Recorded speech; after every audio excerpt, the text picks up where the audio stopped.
The honourable member for Bendigo. Thank you, Deputy Speaker, and I rise to support the motion that has been moved by the member for Scullin. I'd also like to acknowledge the comments made by the previous Speaker, the member for Herbert.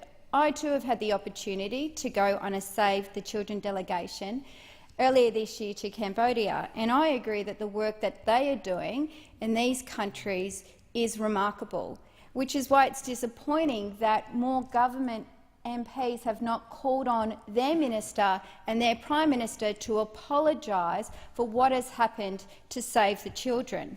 You know, it also needs to be noted that the government dumped this report on the media at 5 p.m. on a Friday, the Friday before the CEO of Save the Children was due to join the delegation that I just referenced. So the government's had the report for well over 6 months and dumped it to the media, knowing full well that Save the Children would struggle to respond because they were leading a delegation of MPs and senators to Cambodia to explain and to share the experiences of aid and Australian aid and what it is doing in the country of Cambodia.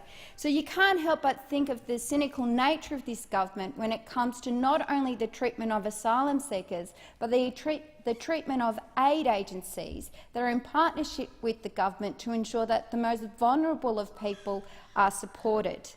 Save the Children at the time welcomed the independent findings of the Dugan report and said in their press release that they look forward to entering negotiations with the Australian government which would see appropriate compensation to be awarded to its former employees.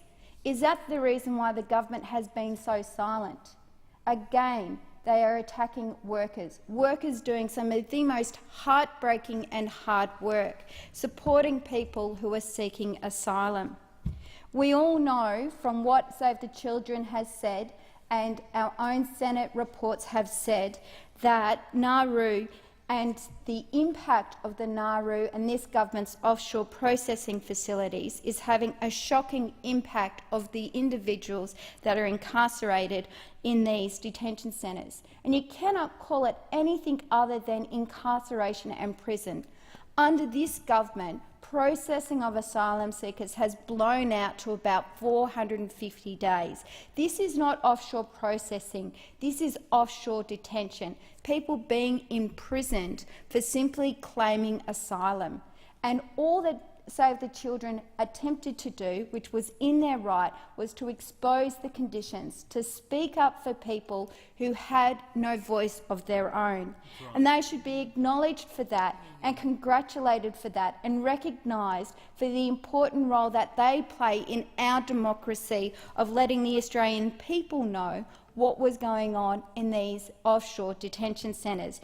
Instead, these workers were effectively sacked by this government, removed, returned, and then left to basically pick up the pieces. What do you do when your whole entire life has been dedicated for advocating for those that are less fortunate of you? The impact that that has on a worker. It shows how heartless this government is, not just to the asylum seekers but to the organisations doing this critical work. Deputy Speaker, it speaks volumes to the nature of this government when you have state premiers, when you have churches, when you have community groups and organisations calling for sanctuary against this government's own policies. Let's ponder that for a moment. The Let Them Stay campaign is about people in our community calling on our government to give sanctuary to our own government's policies in the offshore detention centres. It's a sign that our democracy is not healthy if people are taking to the street and calling for sanctuary against this government's own moves. What is going on in Nauru and Manus Island is toxic, and I support the calls that there be more open and transparent conversation about this issue. People seeking asylum deserve respect. They deserve dignity and they deserve to know that their wishes, that their cries for help are being heard. I have a very active community in Castlemaine that regularly speak to me about their concern about people who are seeking asylum that are locked in detention centres. And they've shared with me emails that they receive from people being incarcerated. And all they simply say in many of the emails are, "We are human beings like you. We have families and feelings and have the right to live freely." Time has